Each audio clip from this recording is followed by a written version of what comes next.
Deus, assim como a infalibilidade da Bíblia é o fundamento epistemológico da fé cristã, a doutrina de Deus é o fundamento metafísico do qual outras doutrinas bíblicas dependem. Portanto, o cristão deve lutar para alcançar um correto entendimento de Deus. Este capítulo trata da existência, atributos e obras divinos. A existência de Deus. A Bíblia diz que o que vem a Deus deve crer que ele existe, Hebreus 11, 6. É impossível para alguém que negue a existência de Deus desenvolver um relacionamento com ele ou conscientemente servi-lo. Introduzirei duas categorias de argumentos em favor da existência de Deus. Podemos chamá-los de primeiro tipo argumentos teístas tradicionais ou clássicos, nos quais vários teólogos e filósofos têm se apoiado para demonstrar a existência dele. Os de segundo tipo consistem de argumentos derivados da própria Escritura, e assim podemos chamá-los de argumentos bíblicos. O argumento ontológico advoga a ideia de Deus pela necessidade de sua existência. Ele é, por definição, o ser além de que nada maior pode ser concebido, e visto que o ser além de que nada maior pode ser concebido não pode deixar de ter a própria propriedade de ser, a existência de Deus é forçosamente necessária.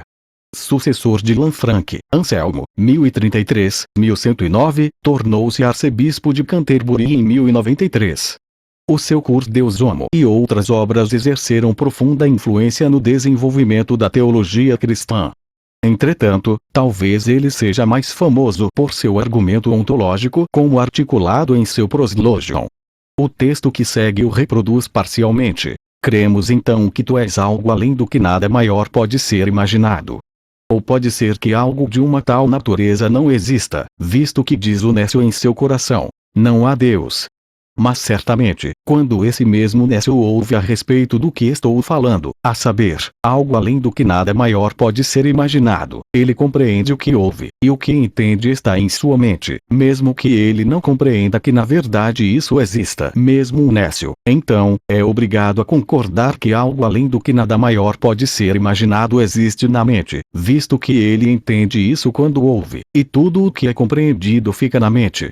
E certamente aquilo além do que nada maior pode ser imaginado não pode existir sozinho na mente. Pois se existisse apenas na mente, não poderia se imaginar que exista também na realidade, a qual é maior. Se então aquilo além do que nada maior pode ser imaginado existe na mente apenas, esse mesmo aquilo além do que nada maior pode ser imaginado é aquilo além do que algo maior pode ser imaginado.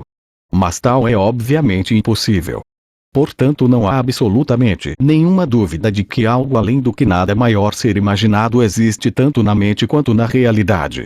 E certamente esse ser tão verdadeiramente existe que não se pode imaginar que não haja ele.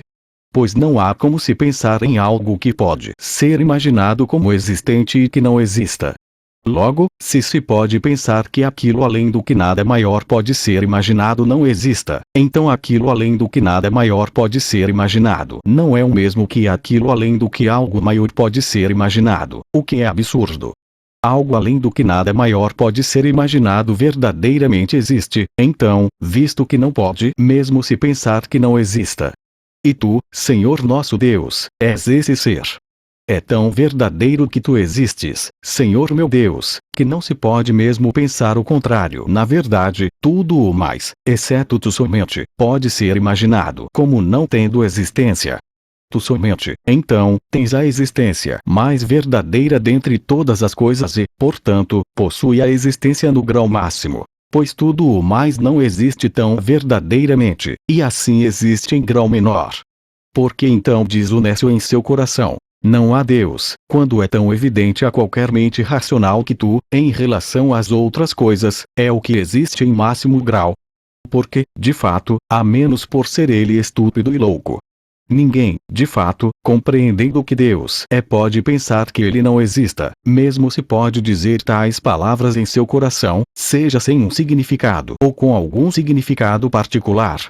Pois Deus é aquilo além do que nada maior pode ser imaginado. Todos o que realmente compreendem isso entendem claramente que esse mesmo ser é de tal existência que não se pode imaginar não haver. Assim, todos os que compreendem que ele existe de uma tal maneira não pode imaginá-lo como não existente. A primeira reação de muitos é objetar que só porque um ser pode ser concebido na mente ou nela existir não significa que deva também existir na realidade.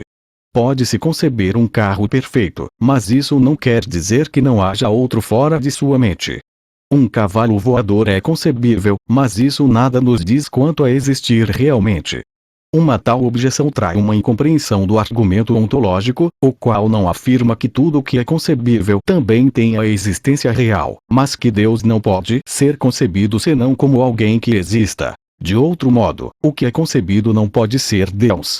Se uma pessoa concebe em sua mente um ser além do qual nada maior pode ser concebido que não exista, então na verdade ela não está pensando no ser além do qual nada maior pode ser concebido. Visto que o argumento se refere a um ser além do qual nada maior pode ser concebido, e não apenas a qualquer objeto concebível pela mente, a objeção é irrelevante. A ambiguidade é concernente ao que se quer dizer que algo existe na realidade.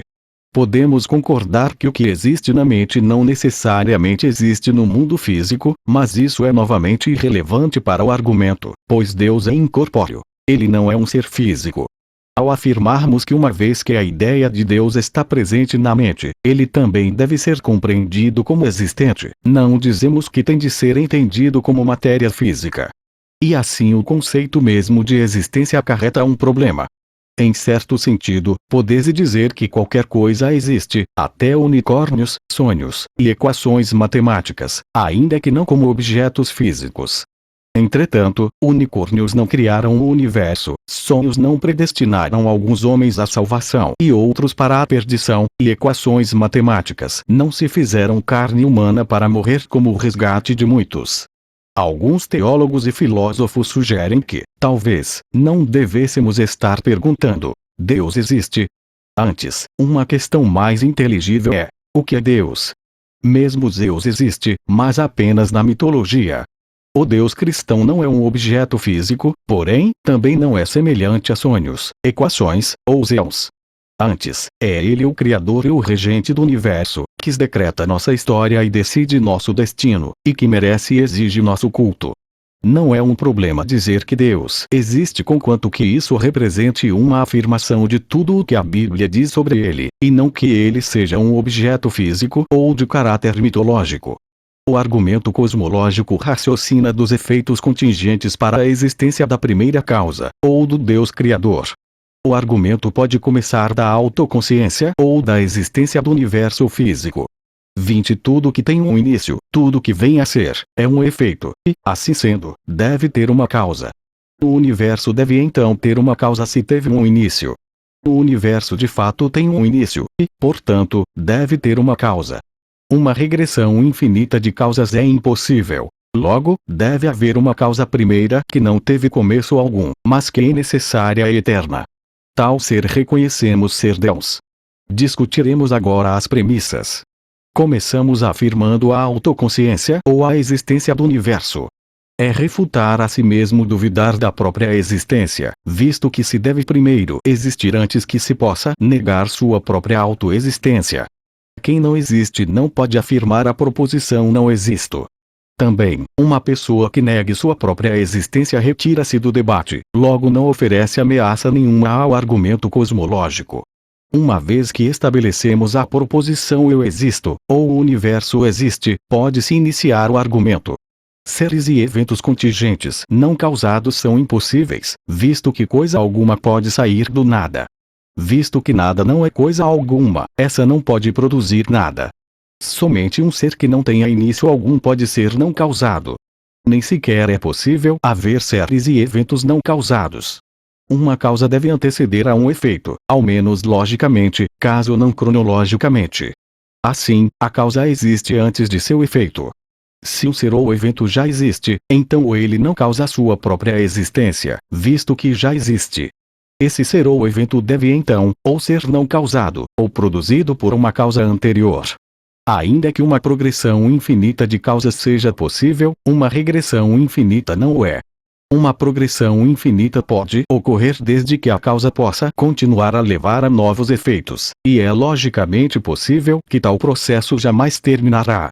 Entretanto, se temos de pressupor uma regressão infinita de causas, então é impossível a nós alcançarmos o presente, visto que não é possível viajar através de um infinito real. Assim como é impossível alcançar o fim de uma progressão infinita, nosso presente é um fim quando visto do passado. Qualquer momento em particular é um fim ou ponto de parada quando visto do passado, de modo que se o passado é infinito, nunca teríamos alcançado o presente. De outro modo, o passado não seria infinito, mas finito. Por exemplo, se alguém fosse começar a contagem à meia-noite de segunda-feira e decidisse que devesse interrompê-la na sexta-feira, ele atingiria o ponto de parada quando o tempo chegasse. Mas se há tempo infinito entre seus pontos de começo e de parada, então ele nunca atingiria esse último. Da mesma maneira, se um homem corre em direção a uma linha de chegada, um final análogo ao nosso presente, ele nunca alcançaria-o se houvesse uma distância infinita entre os pontos inicial e de parada. De outro modo, a distância entre os dois pontos não seria infinita, mas finita. Logo, uma regressão infinita de causas passadas para o universo é impossível, visto que, se o passado é infinito, nunca teríamos atingido o presente. De outra forma, o passado não seria infinito, mas finito. Por outro lado, se o universo tem um ponto inicial no passado finito, então seria possível chegar ao presente. Porém, se o universo tem um ponto de partida, então deve haver uma causa. Alguns contestam: porque essa causa tem que ser Deus? Essa é uma tola objeção, visto que Deus é apenas um nome ou título da primeira causa. O argumento mostra que deve haver um Criador que fez o universo. Tomás de Aquino, 1224-1274, é mais bem conhecido por suas 5 vias de demonstração da existência de Deus 21. Reproduziremos aqui somente a segunda e a terceira de sua Suma Teológica. A segunda via é a da natureza da causa eficiente. No mundo do sentido descobrimos que há uma ordem de causas eficientes. Não há nenhum caso conhecido, nem é ele, de fato, possível, em que uma coisa foi achada como sendo a causa eficiente de si mesma, pois assim seria ela anterior a si mesma, o que é impossível.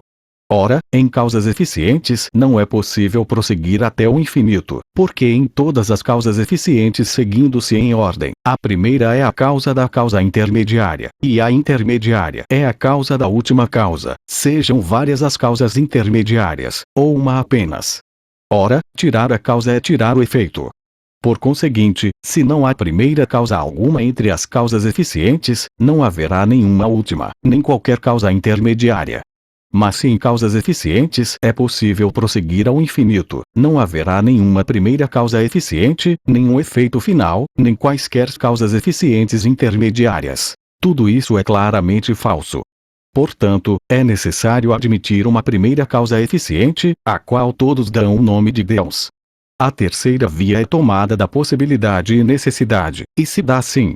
Encontramos na natureza coisas que são possíveis que sejam e que não sejam, visto que são achadas para serem geradas, e corromperem-se, e consequentemente, são possíveis de serem e de não serem.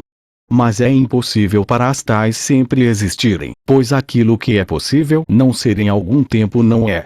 Logo, se tudo é possível de não ser, então em algum tempo não poderia haver nada existindo. Ora, se tal fosse verdade, agora mesmo não haveria nada em existência, porque aquilo que não existe somente começa a existir por alguma coisa já existente. Por conseguinte, se em algum tempo nada esteve em existência, teria sido impossível para alguma coisa ter começado a existir. E, desse modo, precisamente agora nada estaria em existência, o que é absurdo. Portanto, todos os seres não são meramente possíveis, mas deve haver alguma coisa para a qual a existência seja necessária. Porém, toda coisa necessária ou tem sua necessidade causada por uma outra, ou não. Ora, é impossível prosseguir infinitamente em coisas necessárias que têm sua necessidade causada por uma outra, como já foi provado com respeito às causas eficientes. Logo, não podemos senão postular a existência de algum ser tendo de si mesmo sua própria necessidade, e não a recebendo de outro, mas antes causando em outro suas necessidades. Todos os homens falam disso como sendo Deus. Alguns tentaram recentemente defender um universo não causado ou eterno baseado na teoria quântica, mas tais argumentos, quando muito, só fazem empurrar a questão um passo para trás, de modo que a existência do universo ainda requer uma explicação, ou uma causa. Nenhum deles prova ser o universo não causado ou eterno, ou que alguma coisa possa sair do nada. Além disso, há fortes discordâncias entre os cientistas quanto às implicações da teoria quântica, e argumentos desse tipo frequentemente fazem mau uso das especulações científicas. Se a causa imediata do universo mesmo requer uma causa, então ainda não chegamos à primeira causa. Deve haver uma causa para explicar toda causa que é também um efeito, mas regredir infinitamente é impossível, assim deve haver uma causa primeira não causada que seja eterna, que tenha sempre existido, e que criou o tempo por si mesma. Visto que nenhum efeito pode ser não causado, essa primeira causa não tem começo algum, e desse modo não é um efeito. Tal argumento é invulnerável à provocação. Se tudo tem uma causa, então Deus também deve ter uma causa. Essa típica objeção trai uma falta de atenção, visto que o argumento declara somente que todo efeito, ou tudo que vem a ser, deve ter uma causa. Mas o argumento demonstra que Deus não é um efeito, mas é a primeira causa não causada. O argumento teleológico pode também ser chamado de argumento do projeto. É historicamente associado com o trabalho de William Paley, 23, que argumentava: ao cruzar uma charneca, supondo que eu tropece numa pedra, e fosse perguntado como ela veio a estar ali, eu possivelmente poderia responder que, por qualquer coisa que eu sei ser o contrário, ela sempre estivesse ali. Nem seria, talvez, muito fácil mostrar o absurdo de tal resposta. Mas suponha que eu encontrasse um relógio no chão, e fosse inquirido sobre como ocorreu de o relógio estar naquele lugar. Dificilmente deveria eu pensar na resposta dada antes, que, por qualquer coisa que eu sei, o relógio pudesse haver estado sempre ali. Todavia, por que não deveria essa resposta servir tanto para o relógio quanto para a pedra? Porque ela não é admissível no segundo caso e o é no primeiro. Por essa razão, e por nenhuma outra, a saber, que, quando vamos inspecionar o relógio, percebemos, o que não poderíamos descobrir na pedra, que suas várias partes estão planejadas e postas juntamente para um propósito, que estão assim formadas e ajustadas para produzirem movimento, e que tal movimento está assim regulado para fornecer a hora. Que, se as diferentes partes houvessem sido talhadas diferentemente do que elas são, se tivessem um tamanho diferente daquele que têm, ou fossem colocadas de qualquer outra maneira, ou em qualquer outra ordem que não aquela em que estão postas, ou movimento nenhum pode ser levado adiante pela máquina, ou ninguém que tivesse respondido se beneficia então de seu uso. A inferência, concluímos, é inevitável. O relógio deve ter tido um fabricante. Deve haver existido, em algum tempo, e em algum lugar ou outro, um artífice ou artífices que o construíram com o propósito que descobrimos ser a resposta verdadeira, que compreendeu sua construção, e intentou seu uso. Toda a indicação de invenção, toda a manifestação de projeto, que existia no relógio, existe nas obras da natureza. Com a diferença, pelo lado da natureza, de ser maior e em maior quantidade, e isso em um grau que excede todo o cálculo. Quero dizer que as invenções da natureza ultrapassam as da arte, na complexidade, sutileza e peculiaridade do mecanismo. E mais ainda, se possível, vão além em número e variedade. Todavia, em inúmeros casos, não são menos evidentemente mecânico, não menos evidentemente invenções, não menos evidentemente acomodados aos seus fins, ou adequados ao seu ofício, do que o são as mais perfeitas produções da genialidade humana. Observações ordinárias e estudos científicos indicam que o universo físico exibe uma intrincada estrutura e uma complexa ordem. Apresenta-se a si mesmo como um produto de projeto deliberado. O princípio antropocêntrico representa a observação que muitos aspectos do universo parecem estar em admirável sintonia para permitir a existência de vida. Se tais fatores tivessem de ser mesmo que ligeiramente diferentes do que são, a vida seria impossível. Um grande número de condições precisas deve estar presente simultaneamente para permitir a existência de vida orgânica.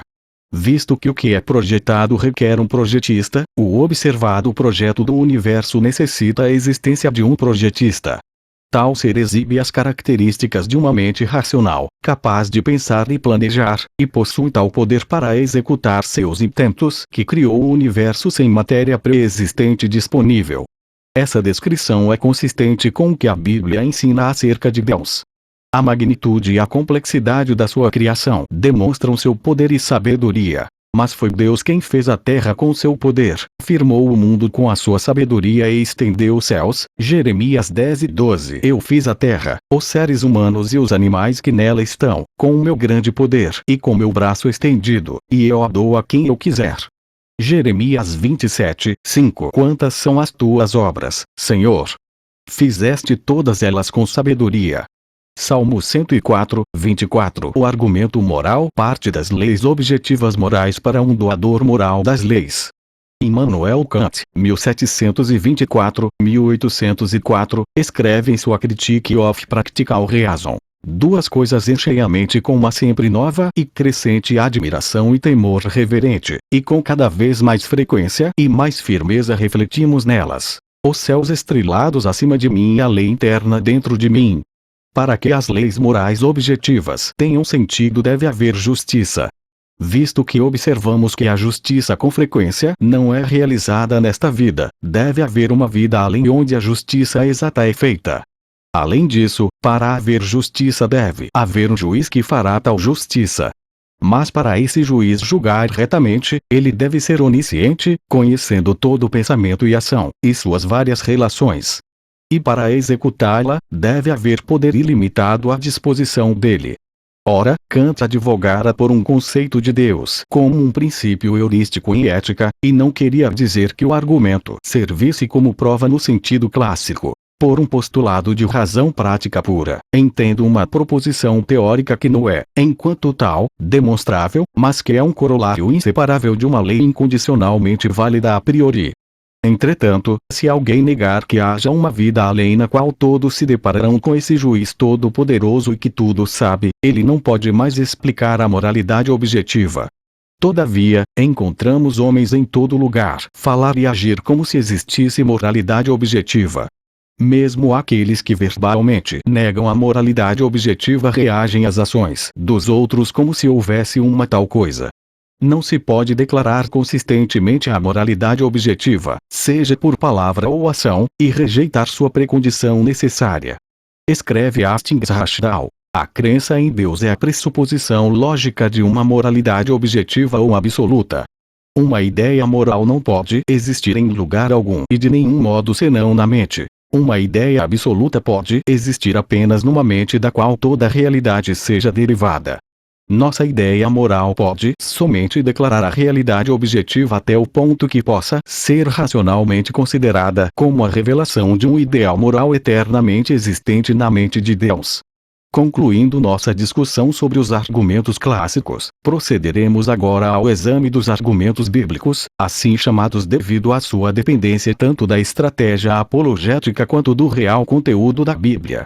O argumento transcendental, algumas vezes chamado de argumento abdutivo, parte de um conhecido ou reconhecido e para uma necessária precondição X. Ou, como Robert Stern explica, como correntemente apresentado, diz-se habitualmente serem os argumentos transcendentais distintos ao envolverem um certo tipo de afirmação, a saber, que para isso ser possível, X deve ser a questão, onde é algum fato indisputável a respeito de nós e de nossa vida mental, que temos experiências, usamos linguagem, fazemos certos julgamentos, temos certos conceitos, desempenhamos certas ações etc., mas exatamente o que é substituído por X, é onde está aberto a debate nesse estágio. Um aspecto do sistema bíblico de apologética envolve discutir que dado qualquer I, a pré-condição necessária, X, é a cosmovisão bíblica inteira. Por exemplo, entre outras coisas, a ciência assume a uniformidade da natureza, mas isso exige a cosmovisão bíblica, X. 30. Portanto, a cosmovisão bíblica é uma pressuposição necessária que torna possível a ciência. A implicação é que a ciência nunca pode desaprovar a escritura, ou mesmo argumentar contra ela. O ensino bíblico gera um tipo particular de argumento transcendental que é irrefutável, visto que no processo de argumentação ele mostra que a cosmovisão bíblica, X, é aplicável para todos e quaisquer Y. Tudo que é substituído por I no contexto de debate, a cosmovisão bíblica, X, é sua pré-condição necessária. Isso é verdade mesmo no que diz respeito aos argumentos contra o cristianismo, sem a cosmovisão bíblica como a pressuposição, nenhuma objeção contra ele sequer é inteligível. 32 Porém, uma vez que a Bíblia inteira já esteja reconhecida como verdadeira, nenhuma objeção contra ela pode ser verdadeira. Isso é um argumento indireto positivo a favor da cosmovisão bíblica. Uma estratégia bíblica de apologética deve empregar ambos os argumentos diretos e indiretos. O que segue, então, é um argumento direto positivo em favor da fé cristã, ao qual chamo de um argumento dogmático. A palavra dogmática tem algumas conotações muito desfavoráveis na fala coloquial. Um dicionário define dogmatismo como segurança na afirmação de opinião, especialmente quando injustificável ou arrogante. Um ponto de vista ou sistema de ideias baseado em premissas insuficientemente examinadas, e um dogma é um ponto de vista ou doutrina posto como acreditado sem fundamentos adequados. Ainda que isso reflita o uso comum, não é o que significa para nós. Dogmático pode simplesmente querer dizer doutrinário ou baseado em princípios a priorísticos, não em indução. 37 Ambas as definições são aplicáveis em nosso contexto. Os sinônimos de tal palavra incluem ditatorial, autoritário, imperioso, e noutro sentido, dedutivo, a priori, dedutível, derivável, e provado. O todo da escritura cristã é uma revelação de Deus. E visto que Deus fala com autoridade absoluta e ditatorial, sua revelação verbal forma a pré-condição de tudo da vida e do pensamento, e qualquer conhecimento somente vem de deduções válidas disso. Em God and Reason, ed. L. Miller explica muito bem a posição filosófica do dogmatismo. Uma das características da tradição judaico-cristã é sua crença em uma divina autorrevelação. Deus intervém na história humana e fala. Ele desvenda a si mesmo em uma revelação especial. E o conhecimento de Deus, extraído de sua revelação, é um exemplo de teologia revelada.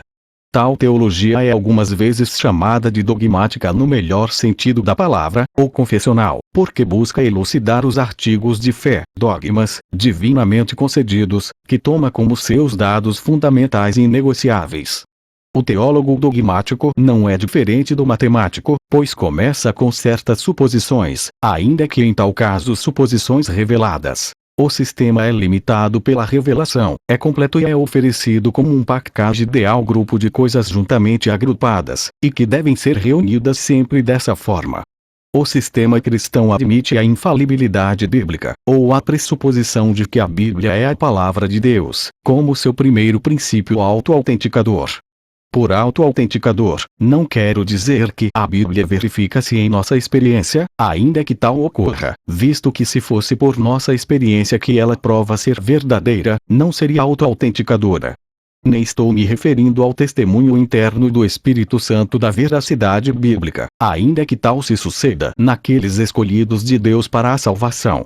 Antes, quero dizer que o conteúdo da Bíblia verifica-se por si mesmo. Não precisa apelar a quaisquer premissas externas para si. Desse primeiro princípio da infalibilidade bíblica, o restante do sistema segue por necessidade mediante deduções válidas. Visto que o primeiro princípio verifica-se por si mesmo como sendo verdadeiro, quaisquer pressuposições validamente deduzidas dele são também verdadeiras. Visto que a revelação bíblica condena todos os outros sistemas de pensamento, e tudo o que ela diz é verdadeiro, a fé cristã é, pois, o único sistema verdadeiro de pensamento, pelo qual toda proposição é avaliada e tornada inteligível. O método é similar ao racionalismo. Ainda que seu uso tenaz da dedução seja recomendável, o racionalismo não cristão falha porque seus princípios são arbitrários e injustificados. Por outro lado, a Bíblia traz o conteúdo para justificar a si própria como um infalível princípio da fé cristã. Mas dogmatismo talvez seja o melhor nome. 41 Visto que traz a ideia de que a cosmovisão bíblica consiste de, nas palavras de Miller, suposições reveladas completas oferecidas de modo tal que todas têm de estar reunidas da mesma forma packaged. Todos têm uma cosmovisão, uma rede de proposições interrelacionadas, a soma das quais compõe uma concepção ou apreensão completa do mundo. 42 Há um ponto de partida ou princípio primeiro a toda cosmovisão do qual o resto do sistema é derivado. Não é possível para uma cosmovisão ser uma teia de proposições que dependam de uma outra sem um princípio primeiro, visto que mesmo uma tal concepção de uma cosmovisão requer uma justificação epistemológica. Há ainda algumas crenças que são mais centrais à rede, a quebra da qual destrói as pressuposições mais distantes do centro. Até as mais centrais alegações requerem justificação, e uma cosmovisão na qual as pressuposições dependam de uma outra de uma maneira que falte um princípio primeiro ou autoridade definitiva é exposto como não tendo justificação em absoluto. Logo, toda cosmovisão exige um princípio primeiro ou autoridade definitiva. Sendo primeiro ou definitivo, um tal princípio não pode ser justificado por qualquer autoridade anterior ou maior. De outra forma, não seria o primeiro ou definitivo. O princípio primeiro deve então possuir o conteúdo para justificar a si próprio. Por exemplo, a proposição todo conhecimento vem da experiência sensorial, falha em ser o princípio primeiro no qual uma cosmovisão possa ser construída, visto que se todo conhecimento vem da experiência sensorial, esse princípio proposto deve também ser conhecido somente pela experiência sensorial, mas antes de fornecer o princípio, a confiabilidade da experiência sensorial não estava ainda estabelecida. Desse modo, o princípio resulta em um círculo vicioso, e se autodestrói. Não importa o que possa ser validamente deduzido de um tal princípio, se o sistema não pode sequer se iniciar, o que se segue do princípio não pode ser aceito. Uma cosmovisão que comece com uma contradição é impossível, e deve ser rejeitada. Isso porque contradições são ininteligíveis e sem significado. A lei de contradição 43 afirma que a não é não, ou que algo não pode ser verdadeiro e não verdadeiro ao mesmo tempo e no mesmo sentido. Uma negação dessa lei deve a si mesma empregá-la para ter significado. Se a verdade pode ser contraditória, então a verdade não pode ser contraditória. Cães são gatos, elefantes são ratos, e veja Jean correr quer dizer eu sou casado. Se não é verdadeiro que a não é não, nada é inteligível. Visto que nenhum legítimo princípio primeiro pode contradizer a si mesmo, o ceticismo epistemológico, sendo contraditório, deve ser rejeitado. Um cético filosófico sustenta que nenhum conhecimento é possível ou que não há evidência suficiente ou adequada para se dizer que qualquer conhecimento seja possível. Ou ele declara saber que nada pode ser conhecido, ou que há inadequada evidência para se saber qualquer coisa. Ambas as opções declaram e negam o conhecimento absoluto ao mesmo tempo, e, por conseguinte, são autocontraditórias. Princípios primeiros autocontraditórios são insustentáveis, e o ceticismo é autocontraditório. Isso significa que um princípio primeiro adequado deve garantir a possibilidade de conhecimento. Além disso, tal princípio deve fornecer uma quantia adequada de conhecimento, e não meramente tornar possível o conhecimento. Mesmo se meu nome é Vicente for uma afirmação verdadeira, não me dá isso qualquer informação sobre a origem do universo, ou que roubar seja imoral. Sequer define moralidade.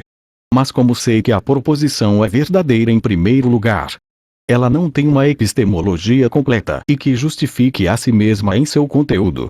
Um princípio que fale ao fornecer informação concernente a categorias necessárias de pensamento tais como epistemologia, metafísica e ética é, portanto, inadequado. Um princípio primeiro não pode ser baseado em indução, a qual raciocina dos particular para o universal. 45 Quantidade alguma de investigação empírica pode me dizer, por exemplo, que cada ser humano tem um cérebro. Para estabelecer uma proposição geral como essa, devo examinar cada ser humano. E ao examinar seres humanos em uma parte do mundo, devo de alguma forma garantir que a natureza do homem não tenha mudado naquelas partes do mundo cujos seres humanos já tenha estudado. Se pretendo aplicar a afirmação a todos os seres humanos no passado e no futuro, devo também examinar todos os seres humanos no passado e no futuro. Visto ser tal impossível, o raciocínio indutivo e os métodos empíricos não podem justificar a proposição. Baseando-se nos métodos empíricos, seria impossível definir um ser humano no primeiro lugar, visto que tal conceito é também um universal. Problemas similares são inerentes ao estabelecer uma proposição como todos os homens são mortais. Alguns procuram salvar a indução dizendo que, ainda que não se possa conclusivamente estabelecer qualquer proposição, pelo menos pode estabelecer uma alegação como provável.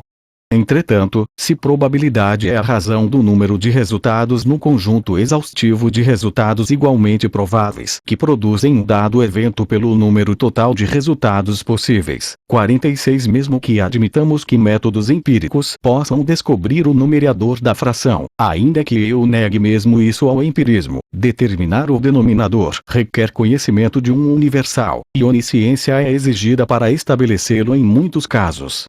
Visto que métodos empíricos não podem conhecer universais, dizer que pode isso chegar ao conhecimento provável é contrassenso. A indução é sempre uma falácia formal, e um sistema baseado em um princípio empírico não pode lograr sucesso. A dedução, por outro lado, produz conclusões que estão garantidas serem verdadeiras se também o forem as premissas, e se o processo de raciocínio for válido. O racionalismo emprega a dedução, e como tal é superior aos métodos empíricos. Os sistemas racionalísticos parecem ser menos populares, mas assinalaremos algumas de suas dificuldades antes de continuarmos. O racionalismo seleciona um princípio primeiro e dele deduz o resto do sistema, de maneira muito semelhante à de alguém que começa com um ou mais axiomas em geometria. Se o princípio primeiro é verdadeiro, e o processo de raciocínio dedutivo é válido, as proposições subsidiárias, ou teoremas, seriam todos verdadeiros por necessidade. O problema com o racionalismo não revelacional é como alguém pode selecionar um princípio primeiro. 47 Ora, se o axioma selecionado é autocontraditório, então, naturalmente, é rejeitado. Mas supondo que um princípio não contraditório seja selecionado, ele ainda deve justificar a si próprio. Somente o princípio primeiro cristão é autojustificador, mas, mesmo se assumimos que vários princípios autoconsistentes e autojustificadores existam, devem eles ser extensos o bastante para transmitir conhecimento possível. Assim, postular meu nome é Vicente como princípio primeiro em uma cosmovisão dedutiva resultaria no fracasso mencionado anteriormente. Finalmente, há várias escolas de sistemas racionalistas, e seus pontos de partida são diferentes e incompatíveis. Qual é o correto? Uma cosmovisão racionalista com um princípio primeiro arbitrário não pode lograr êxito. Ainda que o resultado não seja nada melhor, o método em si ainda é superior ao procedimento indutivo. Nesse ponto, todos os sistemas não cristãos já fracassaram, incluindo a alegada revelação do Islã. Não podem satisfazer a todos os requerimentos assim longamente listados. Contudo, por motivo de completitude, devemos também mencionar que as proposições dentro de uma cosmovisão não podem contradizer uma outra. Um princípio primeiro não deve produzir uma proposição em política que contradiga outra proposição em ética. Creio que não há necessidade alguma de citar de novo o problema com as contradições. A atual estratégia apologética começa com o reconhecimento de que o cristianismo é o único sistema dedutivo com um princípio primeiro autoconsistente e autojustificador revelado por um ser onisciente todo-poderoso. O princípio é amplo bastante para fornecer um número adequado de proposições suficientes para construir uma cosmovisão completa que não ocasiona autocontradição nenhuma. Portanto, a cosmovisão bíblica é a pré-condição de inteligibilidade, conhecimento e verdade. Todos os outros sistemas de pensamento não podem tornar possível o conhecimento e, desse modo, descambam para o ceticismo filosófico. Mas visto que o ceticismo é autocontraditório, não se pode permanecer em uma tal posição, e o cristianismo é o único caminho para fora do abismo epistemológico. O que os argumentos clássicos em prol da existência de Deus não fazem é fornecer prova positiva de toda a cosmovisão bíblica. Cada um somente se põe a favor da veracidade de várias proposições bíblicas, tais como Deus como o Criador, como o projetista, ou como o doador das leis morais. Não obstante, o argumento dogmático simultaneamente prova todas as proposições bíblicas e todas as suas implicações lógicas. Se a Bíblia inteira é verdadeira, então naturalmente o Deus bíblico existe, e qualquer outro conceito sobre ele está automaticamente excluído. Um defeito objetivo mais sério dos argumentos teístas clássicos é sua dependência da ciência e do empirismo. 50. Se a ciência e o empirismo são fatalmente defeituosos como meios para se descobrir a natureza da realidade, qualquer argumento que se fie neles falha antes mesmo de começar, ainda que no caso dos argumentos teístas, pareçamos chegar à conclusão apropriada. Ou seja, a ciência pode afirmar a existência de Deus, mas rejeito a confiabilidade dela mesmo que eu também afirme isso. Contudo, os argumentos teístas permanecem úteis como tipo de argumentos ad hominem, onde alguém emprega premissas assumidas por um incrédulo, e a partir delas raciocina, ou rumo a conclusões absurdas, demonstrando assim a falsidade às premissas do incrédulo, ou concluindo favoravelmente ao crente, como no caso da existência de Deus. Os argumentos teístas são capazes de mostrar a superioridade racional e a exclusividade da fé cristã, mesmo quando se assume a falsa premissa que métodos científicos e empíricos sejam confiáveis, ou possam descobrir a verdade. Ainda que eles não se apoiem numa fundação infalível, são úteis como parte da apologética que derrota o incrédulo em seu próprio território. Entretanto, um argumento infalível a favor do cristianismo, ou por tal matéria qualquer argumento infalível, requer a infalível revelação de Deus como ponto de partida. Provérbios 26, 4, 5 ensina 2 princípios de argumentação que ajudam a resumir a estratégia bíblica de apologética. 1. Não respondas ao tolo segundo a sua estutícia, para que também não te faças semelhante a ele. 2. Responde ao tolo segundo a sua estutícia, para que ele não seja sábio aos seus próprios olhos. O tolo acredita na ciência e no empirismo. Pensa que sua mente finita e sua metodologia defeituosa podem descobrir a verdade acerca da realidade, que não precisa de revelação divina alguma, e que pode alcançar o conhecimento através da investigação autônoma e raciocínio. O versículo 4 alerta o crente para não argumentar como o tolo, a fim de evitar tornar-se como ele. Da infalível fundação da revelação verbal divina, podemos deduzir um infalível e completo sistema de verdade e conhecimento. Isso é o aspecto positivo da estratégia bíblica de apologética, e consiste tanto de argumentos diretos quanto indiretos, tanto raciocínio dedutivo quanto abdutivo. Contudo, sem tornar-se como o tolo em nosso pensar, podemos temporariamente assumir as premissas que ele apoia, meramente por causa do argumento, para dizer aonde elas levam. Podemos contender que é tolice confiar na ciência como meio para se descobrir a verdade acerca da realidade, mas então podemos também mostrar que as descobertas científicas favorecem a fé cristã mais do que qualquer outra cosmovisão, e ao mesmo tempo impõem prejuízos aos valores e crenças seculares. Podemos formular argumentos históricos contra nosso oponente, sabendo que seu método de investigação histórica evita qualquer conhecimento de história em primeiro lugar. Esse é o aspecto negativo da estratégia bíblica de apologética, e frequentemente inclui argumentos que utilizam premissas científicas e empíricas. Tal estratégia dual de argumentação trabalha contra todos os sistemas de pensamento não cristãos, incluindo religiões não bíblicas. 59 Visto que a Bíblia é verdadeira, e visto que condena todas as outras religiões, então todas as religiões não bíblicas são declaradas como sendo falsas pela mesma infalível autoridade de Deus, que declara ser verdadeira a Bíblia. Qualquer um que desafie isso deve refutar a Bíblia, naquele ponto em que o crente pode empregar o argumento dogmático e o argumento transcendental para defender sua fé e continuar demolindo a posição de seu oponente. Podemos demonstrar ser a religião de nosso oponente autocontraditória, e que alguns dos valores éticos que ela entesoura podem somente ser explicados pela cosmovisão bíblica. Por exemplo, a ética do budismo carece de qualquer fundamento autorizado. É arbitrário. E se a religião oposta atesta o método secular de investigação histórica, podemos então usar suas descobertas para expor os erros históricos de suas doutrinas, tal como acontece com o Alcorão e o Livro de Mórmon. Dessa maneira, o apologista cristão habilmente emprega tanto argumentação positiva quanto negativa para defender sua fé, enquanto confunde e refuta seu oponente. Como escreve o apóstolo Paulo, as armas com as quais lutamos não são humanas. Ao contrário, são poderosas em Deus para destruir fortalezas. Destruímos argumentos e toda pretensão que se levanta contra o conhecimento de Deus, e levamos cativo todo pensamento, para torná-lo obediente a Cristo. 2 Coríntios 10, 4, 5. Pedro aconselha seus leitores: estejam sempre preparados para responder a qualquer pessoa que lhes pedir a razão da esperança que há em vocês. 1 Pedro 13, 15. E Judas diz: senti que era necessário escrever-lhes insistindo que batalhassem pela fé de uma vez por todas confiada aos santos. É o dever de todo cristão defender sua fé e destruir as crenças de seus oponentes.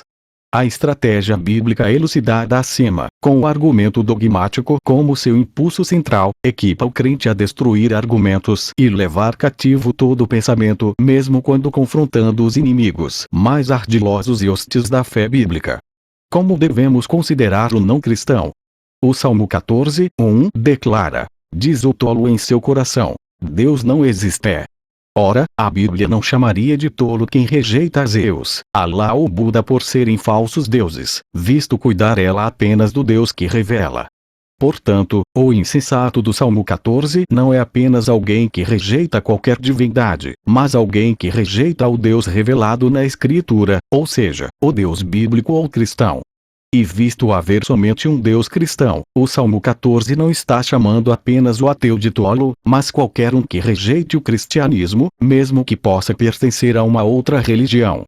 Romanos 1 e 22, 25 confirma isso. Dizendo-se sábios, tornaram-se loucos, e trocaram a glória do Deus imortal por imagens feitas segundo a semelhança do homem mortal, bem como de pássaros, quadrúpedes e répteis. Trocaram a verdade de Deus pela mentira, e adoraram e serviram a coisas e seres criados, em lugar do Criador. Assim, a Bíblia chama louco a qualquer não cristão, seja ateu, agnóstico, budista ou muçulmano. O Salmo 53, 2 faz supor que qualquer que não busque a Deus 60 não tem entendimento. Do céu olha Deus para os filhos dos homens, para ver se há alguém que entenda, se há quem busque a Deus. O versículo 4 diz que os obreiros da iniquidade não têm conhecimento. Por outro lado, a Escritura afirma que o temor do Senhor é o princípio da sabedoria. Todos os que cumprem os seus preceitos revelam bom senso. Salmo 111, 10. Provérbios 9 e 10 diz: o temor do Senhor é o princípio da sabedoria, e o conhecimento do santo é entendimento. Visto ser o temor do Senhor o princípio da sabedoria, e a Bíblia reconhecer somente o Deus bíblico ou cristão, a implicação é que os não cristãos nem mesmo começaram a ganhar sabedoria. Não é que eles tenham somente uma sabedoria pequena, mas que nem mesmo começaram a ter qualquer sabedoria que seja. Além disso, a Bíblia diz que é devido à sua impiedade que os homens suprimem a verdade. Romanos 1 e 18, concernente à existência e natureza de Deus pela injustiça, mesmo que lhes tenha sido dada uma revelação inescapável acerca de si mesmo através do conhecimento inato de suas mentes e das palavras da Escritura. Paulo comenta que tais indivíduos não o glorificaram como Deus, nem lhe renderam graças, mas os seus pensamentos tornaram-se fúteis e o coração insensato deles obscureceu-se. Dizendo-se sábios, tornaram-se loucos. Romanos 1, 21, 22. Desse modo, a avaliação bíblica de todos os não cristãos é que são tanto tolos quanto perversos. Todo não cristão é moral e intelectualmente defeituoso. É contra as Escrituras considerar qualquer um deles como inteligente ou moral. Eles demonstram sua falta de aptidão intelectual ao fracassarem em assentir à fé cristã, e assentir a ela em toda a sua inteireza. E negando o cristianismo, a despeito do conhecimento inato que Deus coloca em suas mentes e dos argumentos irrefutáveis da apologética bíblica, demonstram a si próprios serem não só avestruzes intelectuais, mas também supressores da verdade acerca de Deus. Isso é imoralidade da pior espécie. Paulo escreve: A ira de Deus é revelada dos céus contra toda a impiedade e injustiça dos homens que suprimem a verdade pela injustiça. Romanos 1:18. Nós que agora somos cristãos éramos em algum tempo também separados de Deus e inimigos no entendimento. Colossenses 1:21, mas Deus nos reconciliou consigo através de Cristo. V. 22. Mas os não cristãos estão sem Cristo, sem esperança e sem Deus no mundo. Efésios 2:12. Paulo escreve que o Deus desta era cegou o entendimento dos descrentes, para que não vejam a luz do Evangelho. 2 Coríntios 4:4, e a pregação do Evangelho é para abrir os olhos e convertê-los das trevas para a luz, e do poder de Satanás para Deus, a fim de que recebam o perdão dos pecados e herança entre os que são santificados pela fé. Atos 26:18. Ainda que a Bíblia descreva os incrédulos como vivendo em um estado lamentável de existência, nós que cremos estávamos também em uma tal condição. Se deixados a nós mesmos, teríamos permanecido em ignorância e trevas. É pela eleição divina e por ouvir o Evangelho que fomos iluminados para a verdade, e levados à fé em Cristo. Portanto, ao dizer que os incrédulos são nécios, não queremos dizer que aqueles que agora são cristãos sempre foram sábios e iluminados, mas é apenas pela soberana escolha de Deus que fomos salvos de um estado de estupidez e futilidade. Não somos cristãos porque somos sábios, mas fomos feitos sábios porque Deus nos escolheu para sermos cristãos. Sabendo disso, os cristãos não devem ser arrogantes, mas gratos a Deus por sua salvação. Entretanto, a Bíblia caracteriza ainda todos os descrentes como tolos e perversos. Os cristãos ficam assim obrigados a verem os não cristãos como intelectual e moralmente inferiores. Alguns podem pensar que isso é uma avaliação excessivamente indelicada. Isso pode ser verdadeiro do ponto de vista dos incrédulos, mas os cristãos não devem pensar como eles. Visto que a Bíblia ensina que esses são tolos e perversos, e que ser cristão é crer em toda a Bíblia, então o ser um cristão é também crer que todos os incrédulos são tolos e perversos. Portanto, sem reservas, devemos dizer com Anselmo: porque então disse um nécio em seu coração, não há Deus senão porque era estúpido e tolo,